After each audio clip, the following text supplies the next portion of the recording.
ముఖ్యమంత్రి రేవంత్ రెడ్డికి తనపై కక్ష ఎందుకని బీఆర్ఎస్ ఎమ్మెల్యే సబితా ఇంద్రారెడ్డి ప్రశ్నించారు. కేటీఆర్ ను ఉద్దేశించి సీఎం రేవంత్ రెడ్డి మాట్లాడిన మాటలు సరికాదన్నారు.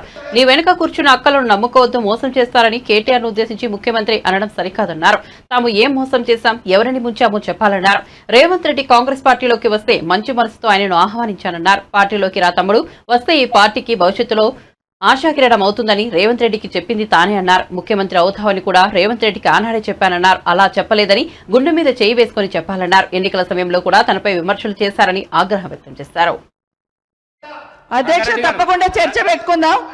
అక్కడున్న లేపాట్లకు వచ్చిండ్రు, ఎక్కడ పోయిందో తప్పకుండా చర్చ పెట్టుకుందాం.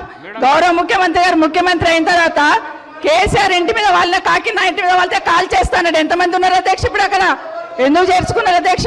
గౌరవ ముఖ్యమంత్రి గారు ఎంజాయ్ చేస్తున్నారు. ఇప్పుడు మాట్లాడుతుంటే గుండె మీద చేసుకొని చెప్పాలి అధ్యక్ష. ముఖ్యమంత్రి గారు కూడా ఆ రోజు నేను అక్కగానే ఆశీర్వదించిన, ఆ రోజు పార్టీలోకి వస్తున్నప్పుడు ఒక అక్కగా ఆశీర్వదించిన, బాబు నువ్వు చాలా పెద్దగా ఎదుగుతావు, ఈ రాష్ట్రానికి ముఖ్యమంత్రి అవుతావు, రాయి పార్టీలకని ఆహ్వానించిన నేను.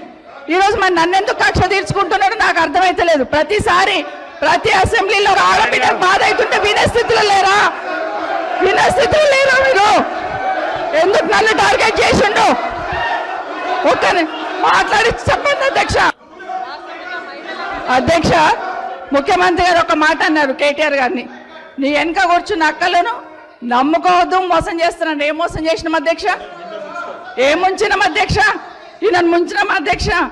ఈయనను బతిన్లాడి పార్టీలోకి రా తమ్ముడు అని చెప్పి, నువ్వు వస్తే భవిష్యత్తులో ఈ పార్టీకి నువ్వు ఆశాకిరణం అవుతావని చెప్పి పార్టీలకు ఆహ్వానించినా లేదా గుండె మీద చేసుకొని చెప్పమనండి అధ్యక్ష.